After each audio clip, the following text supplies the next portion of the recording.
Tyler, Enzo, we're live. Yay. Weapons. Right on. Yeah. Weapons. Yeah, I haven't done a little bar. Actually, never with Tyler because work schedule. Enzo, it takes a lot for you to go to theaters. You always admit to that. No, 'Cause it doesn't. You said, But, wait, don't you hate going to movie theaters? No, I mean, I go to my movie theater all the time, which is like old school. I love it. It's like $6 tickets, bucket seats, no reserve seating. This time I did go to an old theater, a new theater with the reserve seating, and honestly, it was pretty packed. Yeah.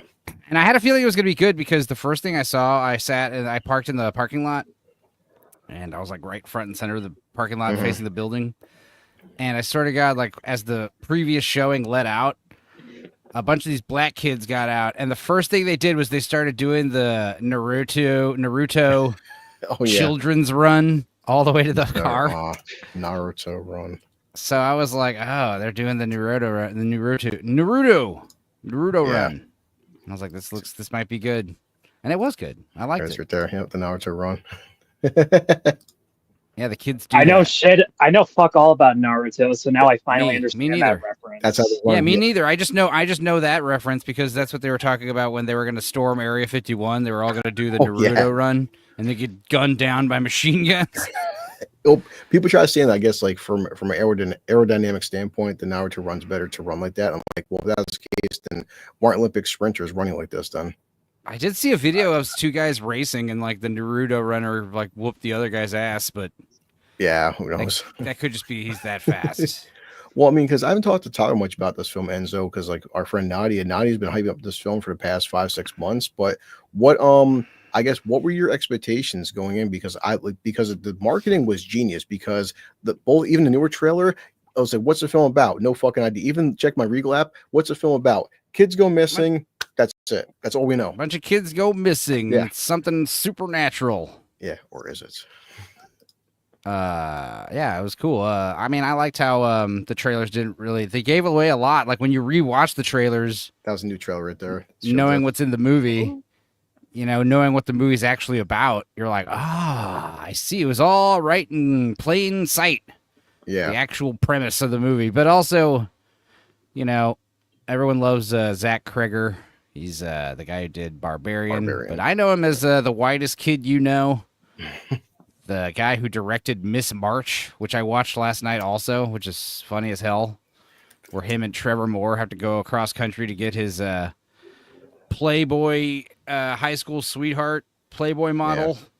Yeah. Tyler, did you and Enzo, did you guys like Barbarian? Was it good, bad? I mean, I watched it actually a month ago. Thought it was okay.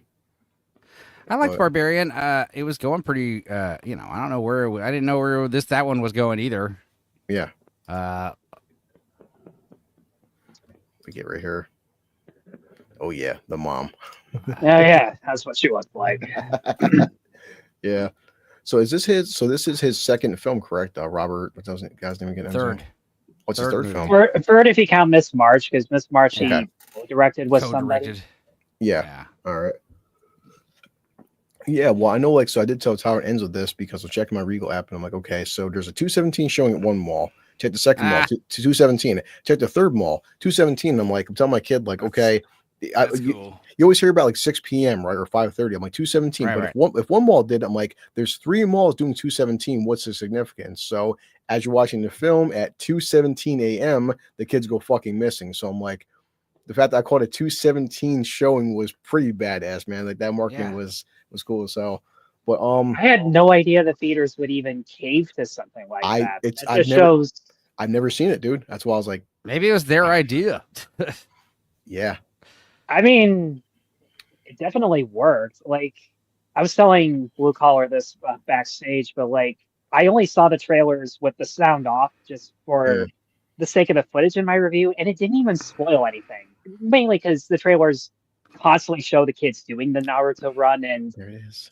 I can see why. It's a really striking image, just because the fact that kids are leaving their homes just like that is a scary thought in and of itself. Yeah. Characters, and the pose, I think, kind of gave away to me that it was a supernatural thing, because there's not a ton, but there's enough religious symbolism in this to at least hint at that kind of suggestion. Okay. Just the way they're spread out like a cross, that kind of felt a little on the nose, but well, I figure, because of the kind of film this is, once we get like, I guess, good 20 minutes in, give your ratings 1, 2, 10, whatever, fuck ever, then we'll do the whole dreaded like, hey guys, because obviously this film, it's kind of hard to like not talk about the what the fuck.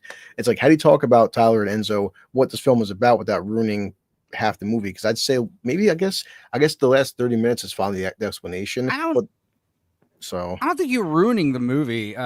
You're just kind of spoiling that mystery about it all, because like it's not really a mystery, you know. The plot. I wouldn't go far, but I don't know about that. Well, yeah, but I mean, it's not like a whodunit. You know, you kind of start piecing together what's going on kind of early. Like it's pretty obvious it has something to do with this one person. Yeah. And you know, you're like, okay, you know, so and it's good that like you keep getting those justifications like validated, like those you know. I also, you know, yeah, I mean, we won't spoil it just yet, but it's one of those things where it's like, oh, it's a movie about blank. And you're like, oh, obviously, right. Okay. Well, definitely, that Enzo, makes sense. You watch a lot more horror than I did before you hopped in. Me and Tyler were talking about, and Jeremy John said this, that horror and psychological thriller seems like they're kind of like parallel, but like, is this a horror film? Because honestly, I didn't think it's really a horror film. I mean, it's marketed as that, but it feels like more like supernatural thriller. Yeah. Supernatural, suspenseful, mystery thriller kind of movie. Because at never one point in this film was what I mean, the two jump scares. There were some good jump scares. I remember I was sitting the row I was in was packed. The theater was pretty packed that I was in, which was crazy. And then I was sitting next to like 3 fucking young teenage girls. And I remember, I swear to God, at the one jump scare towards the end, that one of these chicks let out like a full-throated like girl scream. Yeah. Wow. I started laughing and pointing at her. Well, thanks, because those ladies like that can be the absolute worst. But yeah, I don't know. Usually when people describe something as like supernatural horror or psychological horror, or like bunch them together as one, I usually just sit there and go, no, it's either that or the other. But for me, this is the rare case where like the scares are supernatural and psychological, because the Josh Brolin nightmare, when he's trying to figure out where his son went while also venting all of the guilt that he has towards not protecting his kid, in which he had said and done certain things a lot sooner, like anyone would in that tragedy. It's the psychological grief, but also the supernatural presence taking away from the kid. And that was such a good balance. And the fact that while they do drop random spoon-fed exposition here and there, this was one of the few times where it was almost entirely silent, and Brolin was just left to his own devices to like communicate everything going on within that scene. Like, he was hands down for me my favorite main character. Like, the villain, when we get into who it is, I thought gave a more intimidating performance, but yeah, like I seen like someone talk about, apparently this, yet again, we're sick of him, but like, I guess Josh Brolin was supposed to be Pedro Pascal. Like, fuck, that would have been a way different movie if Josh Brolin was Pascal. Not that Pascal would have been bad, but like, the fact that the internet oversaturates him more than his actual movies and shows. Like, when you look at his filmography, it's like 3 or 4 a year, but like, everyone is tweeting and Instagramming him, so I think it's like the people who haven't gotten sick of him that are just like dragging this shit out. Yeah, I would say so. Yeah, I also think that you know, I think Pedro Pascal in this, it just wouldn't have the same hype as Josh Brolin. I think Josh Brolin plays this character better. You know? Oh, he absolutely does. Like, if Pascal, when Brolin flips out at the school assembly, Pascal wouldn't have been able to pull that off. Yeah. No, he's not mean.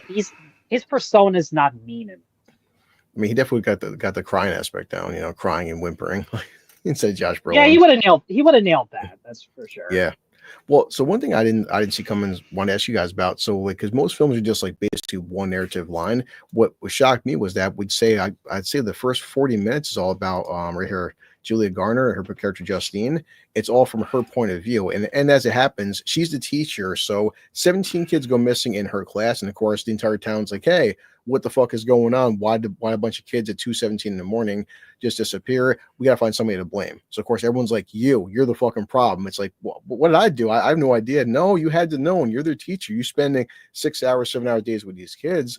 Why these kids go missing for? So we do see basically the first 35, 40 minutes is her point of view. Then it shifts over to Josh Brolin's points of view. I forgot his character's name. Then we get his points of view. So it's the film Archer. is Archer, yeah. So we have different POVs. And did you like that, I guess, narrative structure? Yeah, and I knew that was coming because like the first Okay. thing you see is a big title card that says Justine. And you're like, Yeah. okay. So, you know, they're going to go with the other characters later, which is cool because like it's kind of like a Rashomon vibe where you see like the same, and they do a great job of like, that's the thing is because they do this staggered kind of character segments. It's a great way for them to unravel the mystery a lot slower, you know? Yeah. As opposed to just telling the story straightforward and you kind of learn right away what's happening. Like they save it for the end, you know, to kind of confirm what's happening, even though it's obvious. Like it gets more and more obvious as it's going on, you know, but like there's like a certain point where it's like, okay, I see what's happening. Yeah, I'm not surprised Zach Kreger went that direction because I mean, part of what made Barbarian unpredictable was that he kind of sort of told it out of order, or at least kind of divided it. Where the first half is like the awkward, will they, won't they romance that happened to have horror, and then Justin Long's whatever the fuck that was in the second half. Yeah, 2-second cameo. But in this one, I'm not surprised that this was ensemble and told in chapters, mainly because Kreger kept stating in interviews that this was inspired by Magnolia, especially with the character study aspect of it. And I do like that each chapter shows who these people are in their daily lives before they're crucial to the mystery, just so we get a general sense of who they are. Like, they're not fully fleshed out 3-dimensional characters because the mystery is the focus of the film. It's really more about why they play a part in it, and more importantly, why we should care that they're the ones leading this. What's the rate now? I mean, yeah, that's no problem with that. We're avoiding spoilers until like the last 10 minutes. We're just giving a general overview. But yeah, it's fine. That's what I said. That's what we're doing it for. Another thing I was happy about this movie was there is some kind of like, there's some thematics and some messaging and some meaning. But it's all very like interpretable. It's not over your head. I thought it was going to be very like teachers know what's best for kids, you know. I thought they were going to do something like that. That was my biggest fear going in, because a lot of the reviews, the early ones anyways, were kind of painting it in that direction. I told Chris before that like some reviews are saying this is a statement on the culture divide, and I'm is it like, aside from the fact that the villain has like orange hair and wears a red coat that you can interpret in a certain somewhat way, like that's the only part I could really piece together on that. Yeah. I saw it more of like something about like, you know, maybe school shootings and survivor's guilt, things like that. I mean, there's stuff going on. That. You know, in Brolin's Nightmare, they randomly have that M16 that doesn't the rest of the film. And I'm just sitting there going, wait, is that Alden Ehrenreich's gun? Like, what the fuck does that have to do with anything? I thought the movie was going to end in a giant shooting or something. I was like, whoa, is this where it's going? Like, I was going to say, because Ehrenreich has that gun and he never uses it. Yeah, really. Would you say so? It's between Josh Brolin and Julia Gardner, but like, are they the co-main characters? Because it's like, is she the main character, or you think Josh Brolin's Archer's the main character? No, she is. Okay. She's the main character.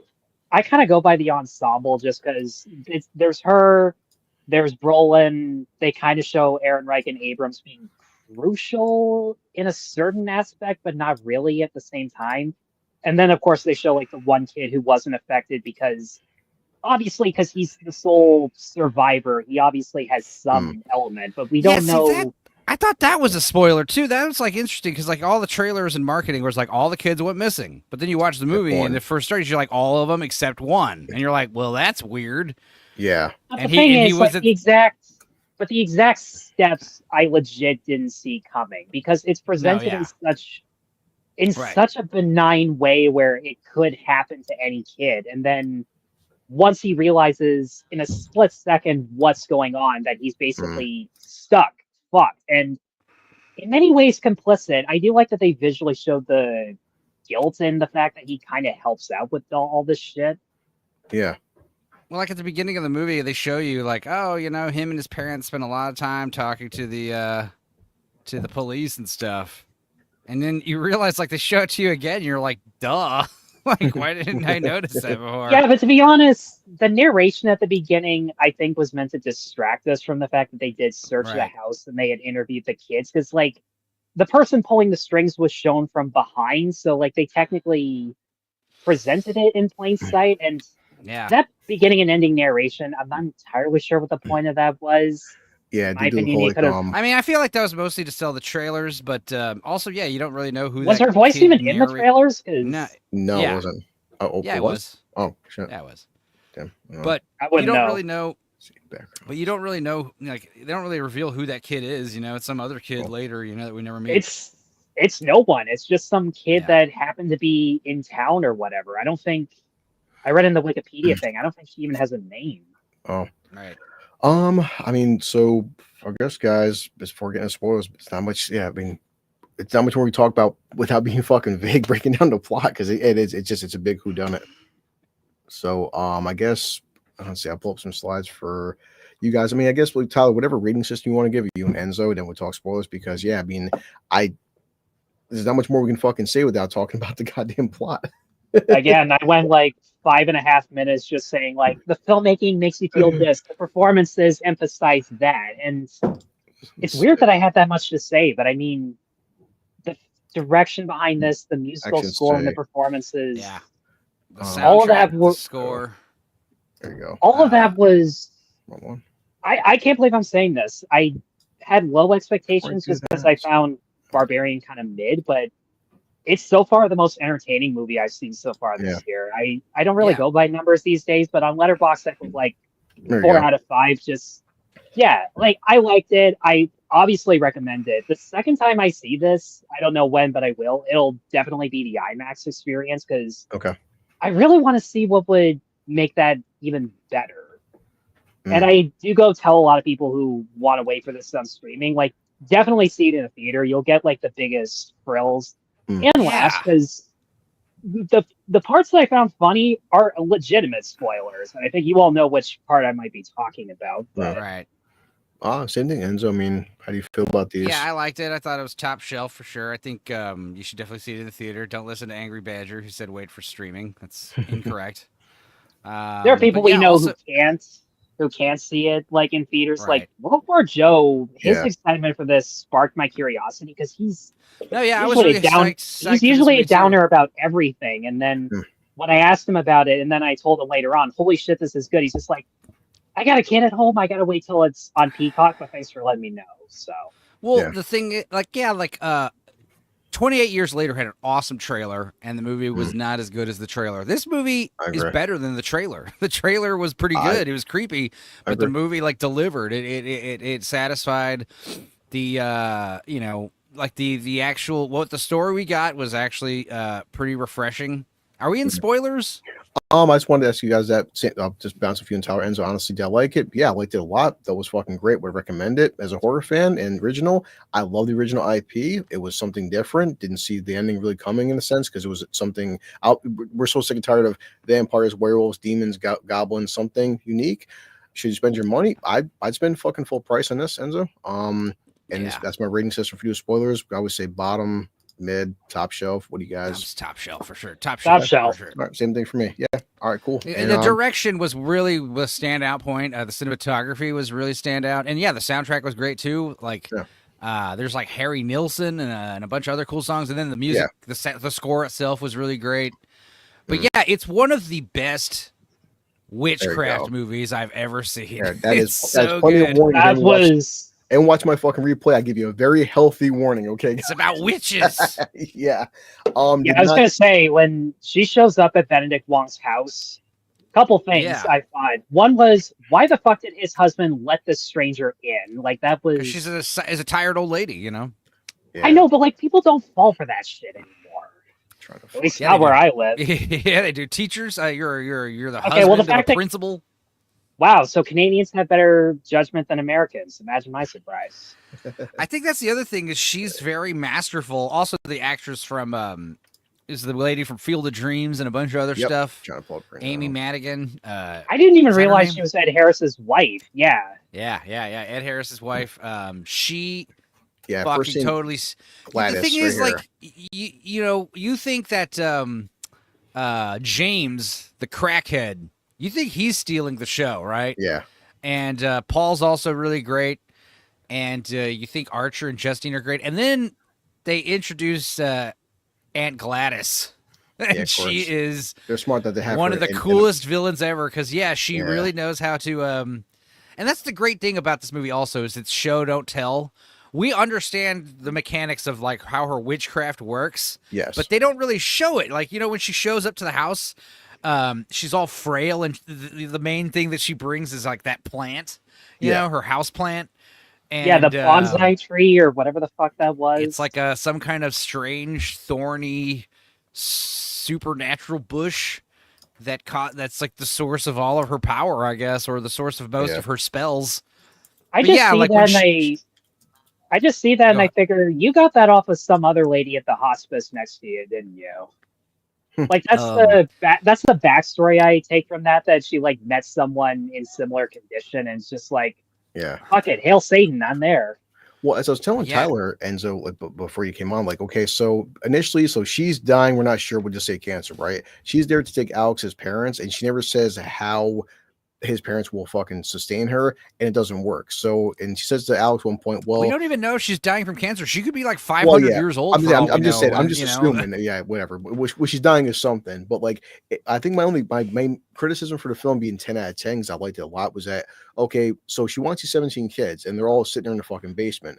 But why? She never tells Alex what she plans on doing. I think with them. the goal is to feed them and keep them nourished, and then at one point, like before, like you drain all of their life essence at some point with some ritual or something. See, I was assuming that, too, or maybe because- you slowly kind of just leech off of them and keep them alive.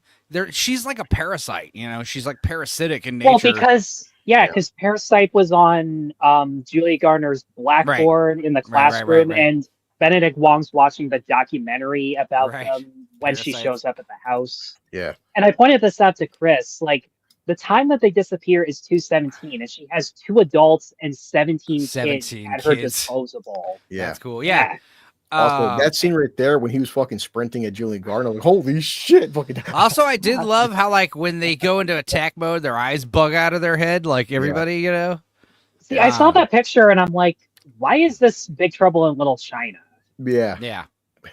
Like, I can't be the only one who sees that. well, I'm saying, yeah, you definitely see his eyes, but like it's amazing too how fucking it's instant how fucking feral they are. Like, it just the second she does her twig and snaps it, they're just going bananas.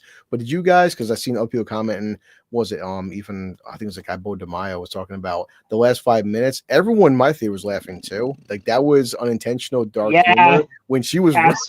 Well, when they go through the fucking glass windows over and over again. Yeah.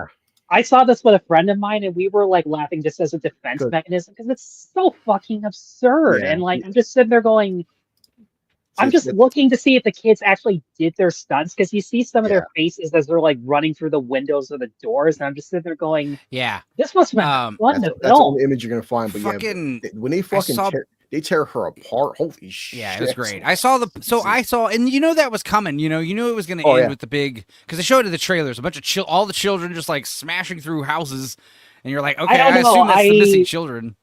See, for me, the fact that she overpowered Brolin somehow like gave me this fear that they were going to end on her winning for whatever reason, just because it's such a cliche in horror movies to have like the evil bad guy wins. Present. Yeah. Yeah. Win to supposedly make it scarier, but thankfully they didn't go that route. Yeah, and honestly, what was great about it, and I remember. What do you say? Go ahead. I was just it was funny just the fact that she Right. instantly knew she was fucked Yeah. and just Yes. ran The theater anyways. was laughing hilariously, No, it and I was, thought too. it was on And they purpose. should like, You're right. yeah, because She's- like, And I remember Badger. Just I watched compared- Badger's. I watched Badger's out of theater review where he said, "Wait till streaming," because he said, "Well, it was the first half was scary, then it got really boring, and then it got really silly, and the audience was laughing. So wait till streaming." Yeah, and you're supposed And to I'm laugh, just though. like, bro, yeah. stop reviewing Yeah, movies. 'cause- I don't know what to tell you, man. Sorry if I could. I'm Well, sorry like, if there's fucking stuff like- Superman wasn't in this or whatever. yeah, I mean, it's weird because Austin Abrams, I could tell you were supposed to laugh at his stuff half the time, and I just Mm. found him Is too that much James? of the junkie. Homeless that- guy. Yeah. Oh yeah.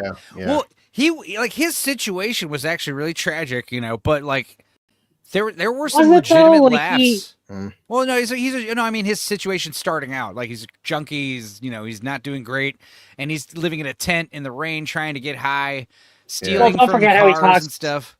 Well, Yeah. don't forget how he Yeah. talks to his family on the phone. It's like his sister on the phone, I think, and like he's like, "Oh, Yeah. you know, I just need money to get shoes. I got a job, and hello, I gotta hello? pay back, mom. Yeah. Yeah, there's like a specific moment when it just changes for him when he definitely. like, yeah, he breaks into that house, right? And you know, also, you know what was interesting? This is actually pretty crazy. This is, you know, irrelevant to everything else, but like my Wii watches, I try to like, you know, make them have something to do with movies that are coming out, you know, usually.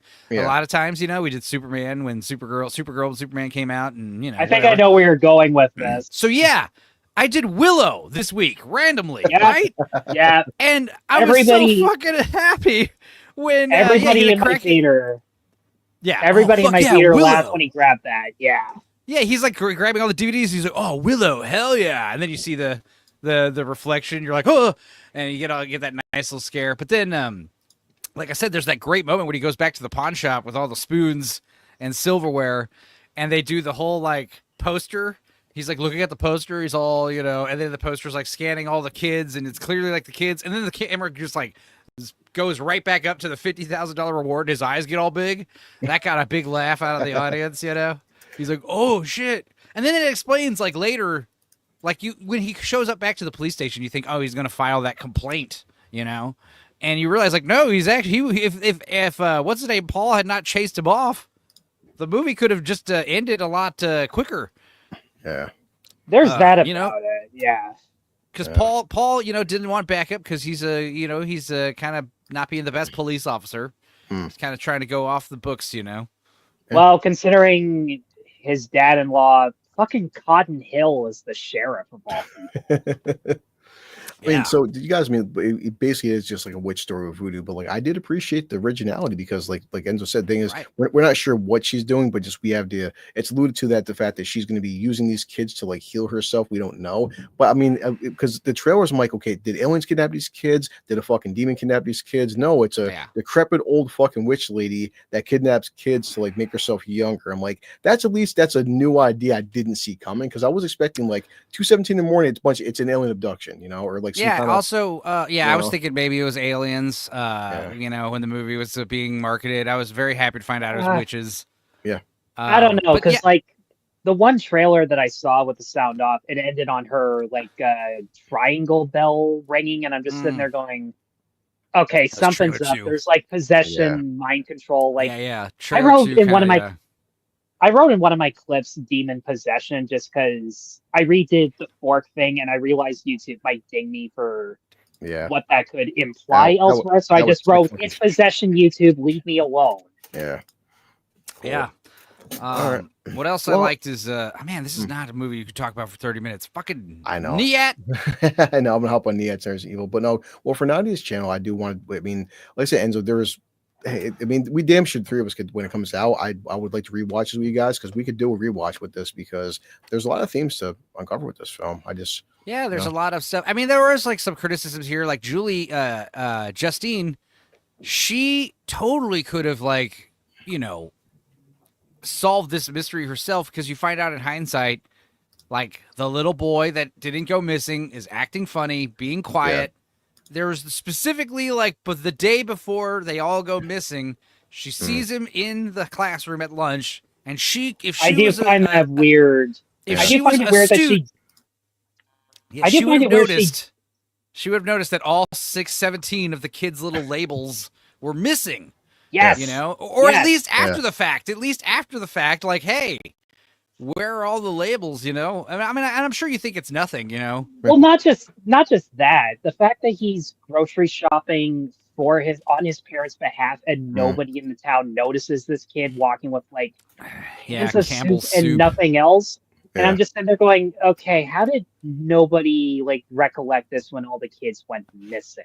Yeah. Now, to Like, be all the fair, flaws- how long does it take? Like from the kids go missing to like the end of the movie, like how much time is that? A week, 2 weeks, a month, a couple months? They Like, say it's at least a month, or at least 30 days that the school shut down. So Okay, it's so about a that's- month.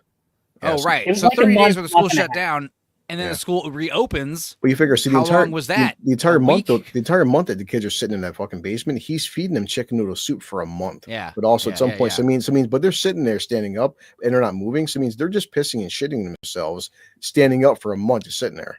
But it does make sense why they were like, "Hey, the narrators And like as- they're lying about the story because the police fucked it up so bad." And when you watch it, Yeah. you're like, "Yeah, they kind of did, didn't they? Yeah. Idiots." Well, not to mention, how the fuck are you even supposed to explain this, even if they did their jobs correctly? Yeah, that's gonna be something to tell. Either them. way, they were going to cover this shit up regardless. Well, yeah. Could you imagine telling the FBI, "Hey guys, all right, so this old lady came into a house and she hypnotized through voodoo magic 17 kids and was keeping them in the Yeah. basement, feeding them chicken And noodle she soup." was eaten by all the kids that went missing. It's like, yeah, I would cover that up too, because like, That's the other thing. Sure. You take your kid back home knowing that he disemboweled and probably consumed an old lady. yeah. You know, and it ends with like, oh, some of the kids even started talking again, and I'm like, that doesn't really sound like a happy ending. Define I'm talking, just like they some. Yeah. Yeah.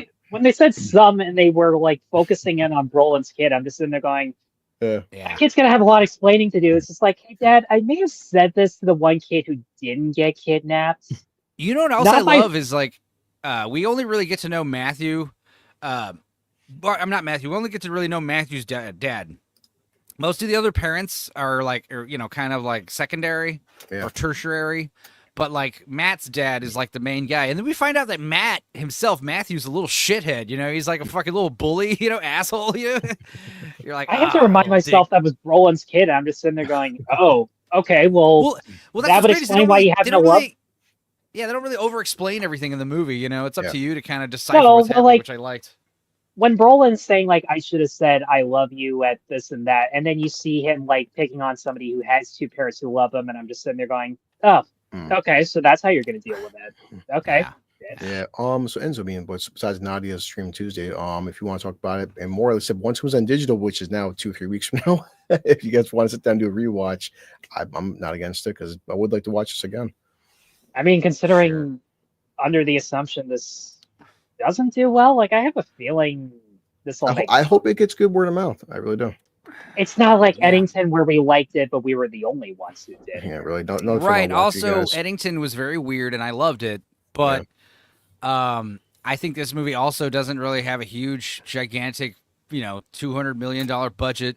Yeah. And Yeah, it was only the thing 38. I really am sick and tired of this idea, and it's like these people are getting this. Their sources are themselves. Yeah. Like there's just some Yeah. asshole that said a movie needs to make 4 times its budget in the opening weekend or it's a failure. And it's like, absolutely not. Yeah. You understand Opening movies weekend. make money. Yeah, dude, I don't understand this idea. Like the movies need I to mean, make all their Lifetime- money in the first week or two or it sucks. And it's like, no, movies make money like through product placement. They make money through merchandise. They make money through streaming and DVD and VOD sales. They continue to make money for years and years. And yes, obviously, if a movie quadruples its budget opening weekend, that movie's a big, fucking huge hit, obviously. But the idea that like, oh, this movie only made double its budget. Only double its reported budget opening weekend. It's a bomb. hell says It's like, that? shut up. Yeah. Everybody says this shit. I hear it all the fucking time. It I'm- drives me nuts. Just hearing this now. That's Start Oh, watching these interesting. goddamn YouTube streamers who keep Nice. bringing up. No, They're all. They all. They I'm all not try in my to be. mental health more Yeah. than that. They all act like they're like they're they're cosplaying as Hollywood accountants for some reason. Like, first of all, even if the movie makes no money or a shitload of money, how does that affect us at all? It's not a big deal. You know, terrible movies make money all the time, and good movies bust a lot. And it really has nothing to do with like your enjoyment or interpretation of the movie. But obviously, yes, go see this movie. Obviously, this movie does make money. That's great. Also, it's an original property. I hope Zach Kreger makes some more stuff. I hope he makes another comedy because Well, it's funny Miss you March is mentioned- very funny. It's funny Chris mentioned Resident Evil. I think Krager's attached to like the next remake of Resident Evil or whatever. in some capacity. But I will say, between Eddington, Naked Gun, and this, I do like that Hollywood is starting to realize that mid-budget movies exist Definitely. and can actually make a profit. Yes. I mean, Naked Gun's not going to make a ton, but like it'll make its budget back. Just That was also a funny ass Yeah. movie. I thought it was great. yeah, I was gonna say, Josh and I did a video like a couple days ago on that one because I knew I had to see it with Josh because like even if he wasn't a Naked Gun fan, like the Lonely Island guy directed it, and I'm just sitting there going, I wonder if he's gonna ring me up, and sure enough, he did. I've definitely been enjoying the movies this year. Yeah. There's been some. I'm good just ones for starting sure. to now that they're putting out good ones. Yeah. Yeah. All right, guys, I'm just gonna cut it off for now, just because I'm hopping the Resident Evil stream. But definitely, I want to hop in Nadia's and talk with Enzo more about this. And thanks. I mean, I want to do more of these with you, Enzo and Tyler, because we don't get to do this that often, seeing live reaction videos together. Which, Yeah, well, it's if also anyone not finds often us that we rusty, that's the reason why. Yeah, it's also not often that we all see the same movie on Exactly. opening night, Yeah. and we're all free the next day. Definitely. All right, guys. Thanks. I'll talk to you more about later, Enzo. Later. All right, guys.